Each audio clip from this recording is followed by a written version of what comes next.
Dans cette vidéo, je vais pas simplement te parler, je vais t'emmener à travers une expérience, à travers les grands enseignements de Paramahansa Yogananda. Et tu vas ressentir un basculement. Parce que, au moment où nous aurons terminé, tu comprendras non seulement ce qui te retenait jusqu'ici, mais tu sentiras aussi quelque chose changer en toi. Tu commenceras à voir les choses autrement, pas seulement tes pensées, mais aussi la manière dont ta réalité s'est façonnée autour de toi depuis tout ce temps, sans que tu t'en aperçoives. Et quand ça arrive, les choses commencent à se mettre en place sans effort. Il s'agit d'extraits des propos tenus par le yogi au début du XXe siècle. Donc, ce que je te demande, c'est de laisser de côté toute distraction pour les prochaines minutes. Plonge-toi pleinement dans cet audio, parce que ce que je vais te dire ici n'est pas simplement quelque chose que tu dois comprendre, c'est quelque chose que tu dois vivre. Voilà. Bonne écoute.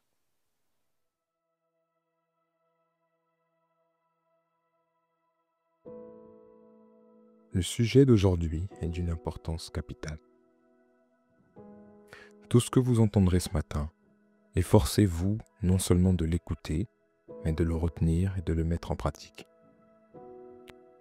Il est si facile d'être inspiré un instant, puis d'oublier l'essentiel. C'est pour cette raison que j'emploie souvent la répétition. Pour qu'une vérité pénètre jusqu'au cœur le plus dense de la conscience humaine, elle doit être répétée encore et encore. Par cette révision constante, elle devient peu à peu une partie vivante de la pensée. Il existe une immense différence entre écouter un enseignement et vivre la vérité qu'il contient. Tout ce que mon gourou m'a enseigné, je l'ai appliqué. Grâce à sa formation, j'ai toujours maintenu mes priorités spirituelles dans un ordre juste. Je ne manque jamais 3 choses. Mes méditations du matin et du soir, mes exercices et le service rendu aux autres. Ces pratiques, je les accomplis avec régularité. Tout le reste est secondaire. En vivant dans la conscience de Dieu, je découvre que bien des choses qui me semblaient autrefois nécessaires sont devenues superflues. La nuit dernière, je n'ai ressenti aucun besoin de dormir, tant ma conscience de Dieu était intense. Par moments, je voyais mon corps endormi, mais cet état de sommeil subconscient se dissipait rapidement, et mon esprit, comme mon corps, était entièrement baigné dans la conscience divine. Ce que je vous dis là provient de mon expérience directe. Et un jour, vous le réaliserez pour vous-même. À travers celui que je perçois intérieurement, il est possible de transmettre à ceux qui sont en harmonie la lumière de Dieu qui est en moi.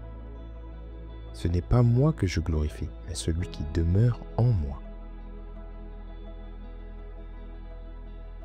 De même qu'un homme riche peut transmettre sa fortune à ses enfants, ainsi l'homme riche spirituellement peut léguer ses trésors divins aux personnes qui suivent son exemple. Cela est vrai de tous les grands maîtres.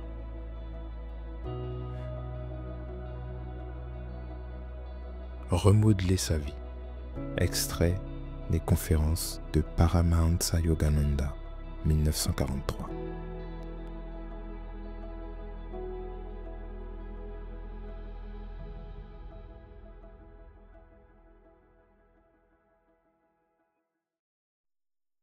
En ce début de nouvelle année, prenez des résolutions spirituelles fermes. J'en ai moi-même pris quelques-unes et je prie de tout mon cœur pour qu'avec la bénédiction du Père et du Gourou divin, je puisse les maintenir tout au long de ma vie. La vie est une matrice de conscience.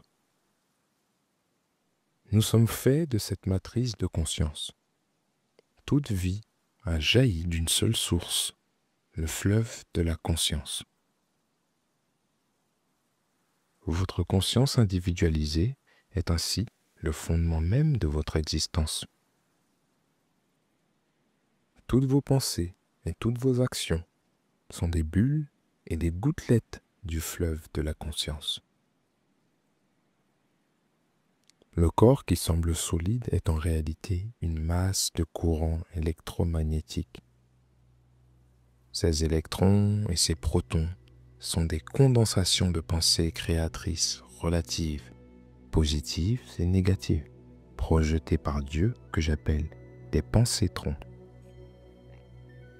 Toute la création dérive de ces pensées-trons, de la conscience de Dieu. Ainsi, si vous voulez changer quoi que ce soit en vous, vous devez changer votre processus de pensée. La pensée est ce qui occasionne la matérialisation de la conscience en différentes formes de matière et d'action.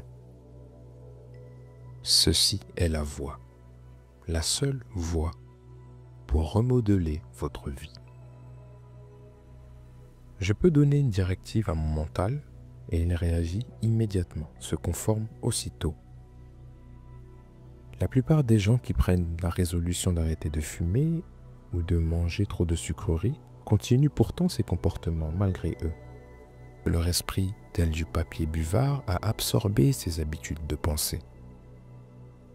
Une habitude signifie que le mental croit qu'il ne peut se débarrasser d'un certain schéma de pensée.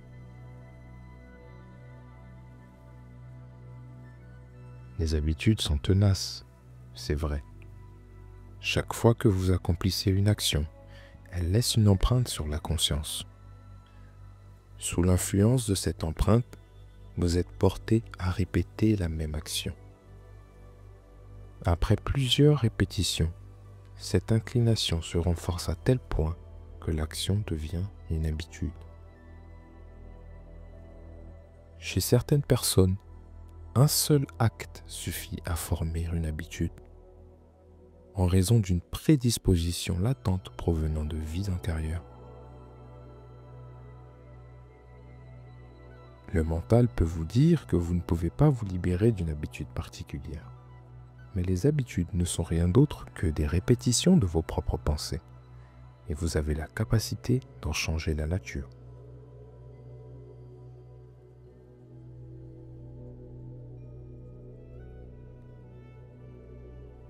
La nature des habitudes peut être comprise à l'aide de cette analogie. L'argile peut être modelée en un vase. Et tant que l'argile est encore molle, il est facile d'en modifier la forme encore et encore. Mais une fois cuite dans un four, sa forme devient définitivement fixée. Il en va de même pour votre conscience. Vos pensées façonnent vos actions et vos convictions. La répétition de ces actions est le feu qui durcit les pensées en schémas d'habitude rigides et inflexibles.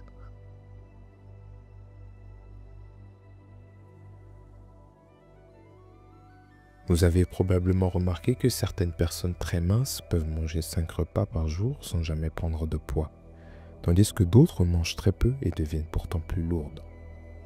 Pourquoi? Parce que les premières ont établi, dans une vie antérieure, la pensée qu'elles étaient minces. Dans cette vie, elles ont apporté avec elles cette même pensée et cette même tendance. Quoi qu'elles fassent, elles ne grossissent jamais. Il en va de même pour les personnes obèses. Dans des vies passées, elles ont quitté ce monde avec la conscience d'être corpulentes, et elles ont apporté la semence de cette pensée dans leur existence actuelle. Toute la physiologie du corps répond à ces tendances karmiques semées par la pensée. Si vous voulez changer votre constitution, vous devez dire « C'est moi qui me suis pensé mince, corpulent ou maladif. Maintenant, je me veux robuste ou tel que je le désire. »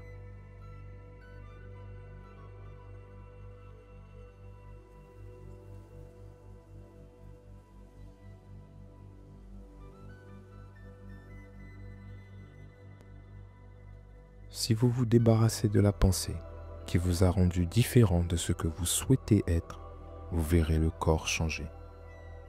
Je peux maintenir mon poids et devenir mince à volonté. Mon problème dans ma jeunesse était d'être trop mince. Mon maître m'a guéri de cette conscience-là. Depuis lors, j'ai préféré être plus corpulent.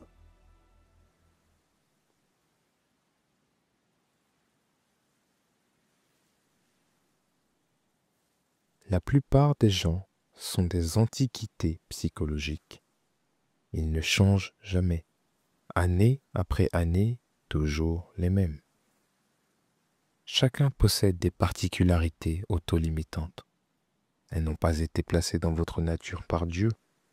Elles ont été créées par vous.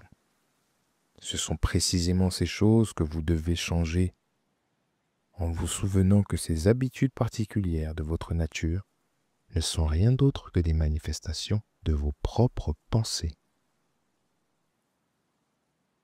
Si vous sentez que votre caractère n'est pas ce qu'il devrait être, rappelez-vous qu'il n'a été façonné par nul autre que vous-même. Certes, il existe des influences extérieures, mais c'est l'acceptation intérieure qui constitue le facteur déterminant. Si tout le monde dit qu'Anthony est un mauvais garçon et qu'Anthony accepte cette condamnation, il se peut qu'il ne fasse aucun effort pour être bon. Il adopte cette pensée négative. Mais s'il avait refusé de l'accepter, il aurait pu être différent. On ne doit jamais perdre l'espoir de devenir meilleur. Quand une personne dit encore et encore « je ne peux pas changer, c'est comme ça que je suis », alors je dois dire « très bien, reste ainsi, puisque tu as décidé d'être ainsi ». Essayez cependant d'être plus malléable comme les enfants. Dieu ne considère pas l'âge que nous avons, car l'âme est sans âge. Ceux qui sont toujours prêts à s'améliorer et à s'élargir sont comme des enfants. Ceux qui grandissent en compréhension deviennent plus enfantins. Les grands maîtres sont ainsi.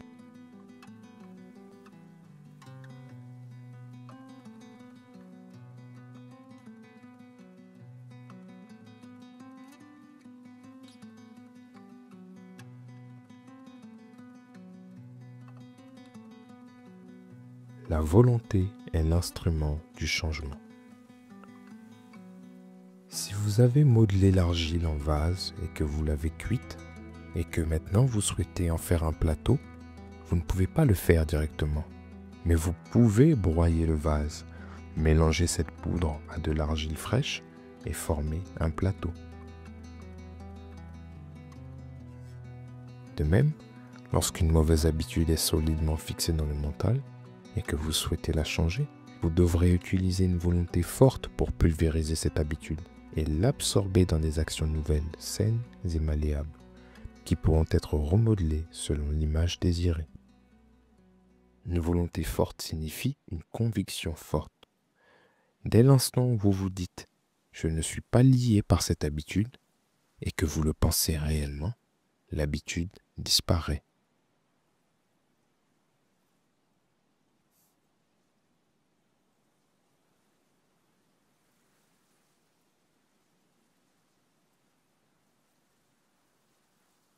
Regardez en vous-même et déterminez vos principales caractéristiques. Certains aiment écrire, composer de la musique ou danser. D'autres aiment la finance, l'économie et ainsi de suite.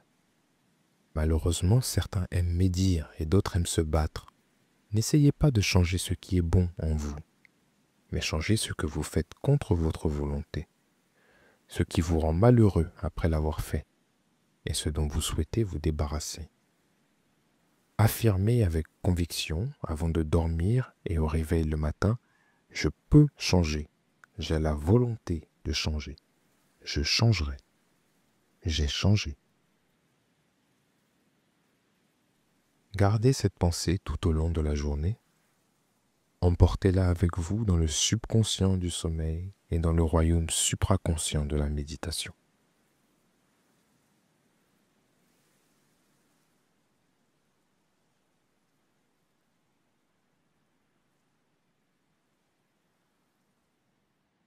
Supposons que votre problème soit la colère. Vous vous mettez facilement en colère et vous regrettez ensuite d'avoir perdu votre sang-froid. Chaque soir et chaque matin, prenez la résolution d'éviter la colère, puis observez-vous attentivement. Le premier jour peut être difficile, mais le second sera un peu plus facile. Le troisième le sera davantage. Après quelques jours, vous verrez que la victoire est possible. En un an, si vous maintenez cet effort, vous serez une autre personne.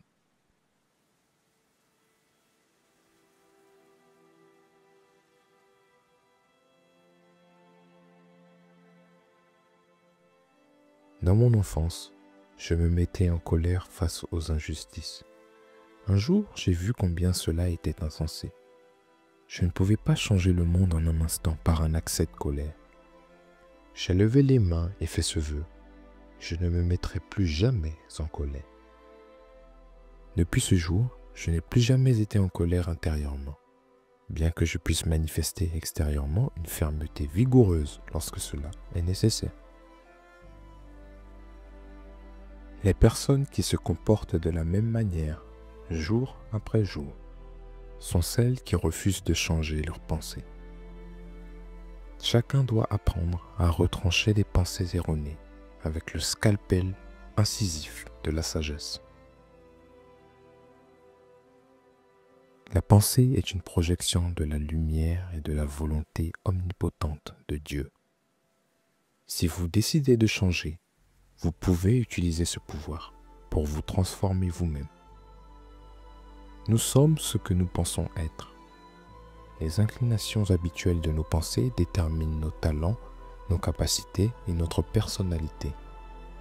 Certains pensent être écrivains ou artistes, d'autres travailleurs ou paresseux, et ainsi de suite. Si vous voulez être autre chose que ce que vous croyez être actuellement, commencez dès maintenant.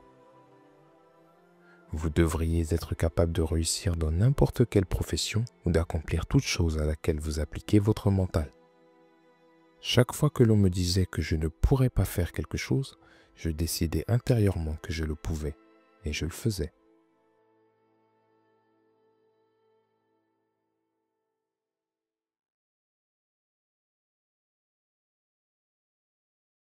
Peu de démonstrations du pouvoir du mental sont plus spectaculaires que l'influence de la pensée, bonne ou mauvaise, sur la santé du corps. Mon gourou me raconta l'histoire suivante. Il avait perdu beaucoup de poids à la suite d'une maladie grave.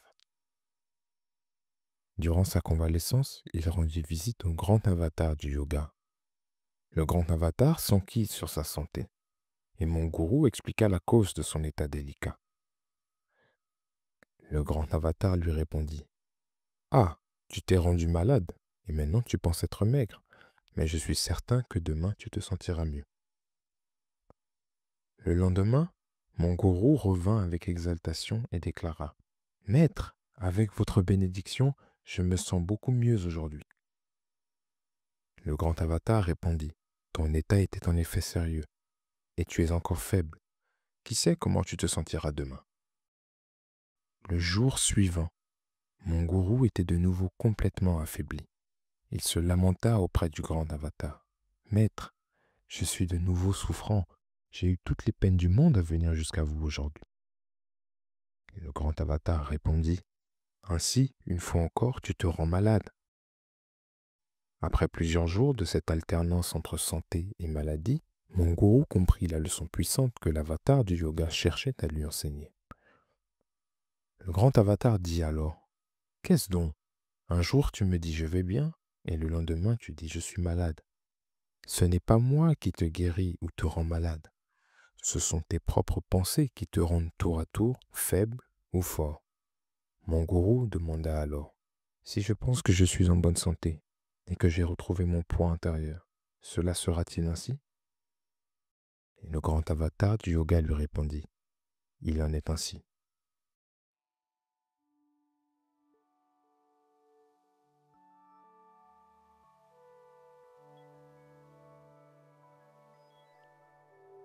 De telles manifestations phénoménales sont possibles pour ceux qui possèdent la réalisation que tout est pensé.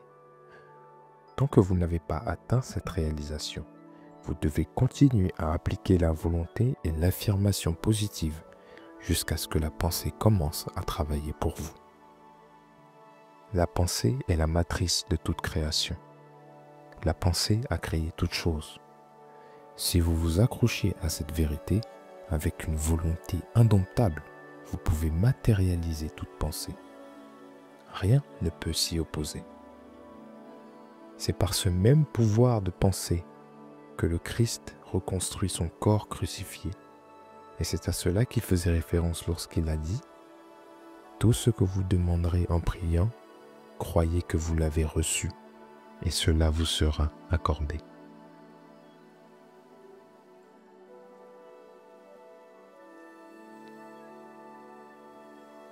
Ne laissez rien affaiblir votre volonté. Si vous dites « je ne céderai jamais », puis que le lendemain vous tombez malade et vous vous découragez, vous laissez votre volonté s'affaiblir.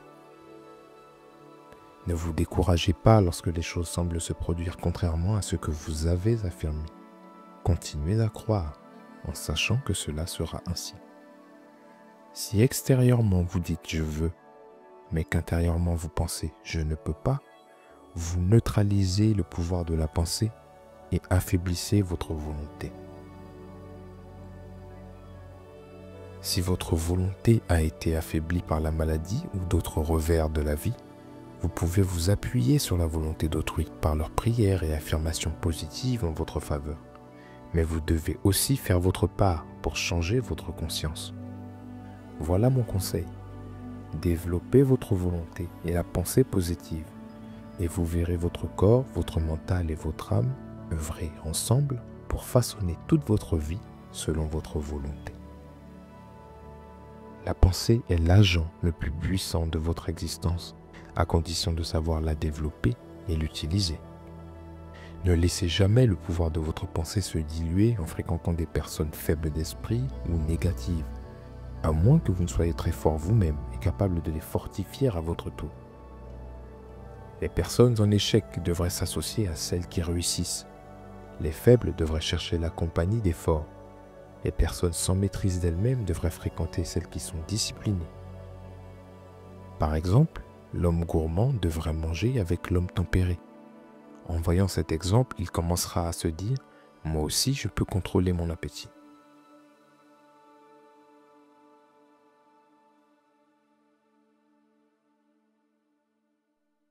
Changez votre conscience de la mortalité à la divinité.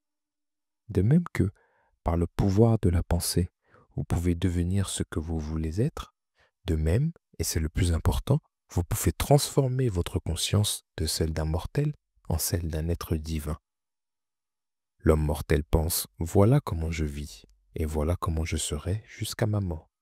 Mais l'homme divin dit « j'ai rêvé que j'étais mortel. Maintenant je suis éveillé, et je sais que je suis un enfant de Dieu, fait à l'image du Père. » Bien que cela prenne du temps à être pleinement réalisé, cela peut être accompli.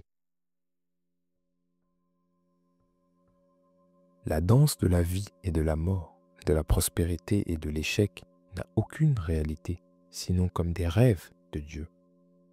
Réalisez cela, et vous verrez que ce sont des pensées matérialisées qui dansent autour de vous, tandis que vous êtes l'océan de la pensée.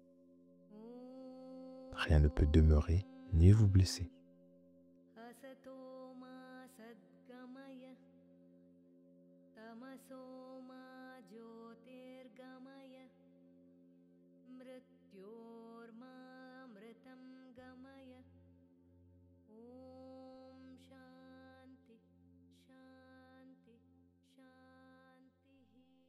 À présent, je vous demande de fermer les yeux. Répétez après moi. Je remodèlerai ma conscience. En cette nouvelle année, je suis une personne nouvelle. Je changerai encore et encore ma conscience jusqu'à ce que j'aie dissipé toute l'obscurité de l'ignorance et manifesté la lumière resplendissante de l'esprit à l'image duquel je suis créé. Extrait des propos de Paramahansa Yogananda.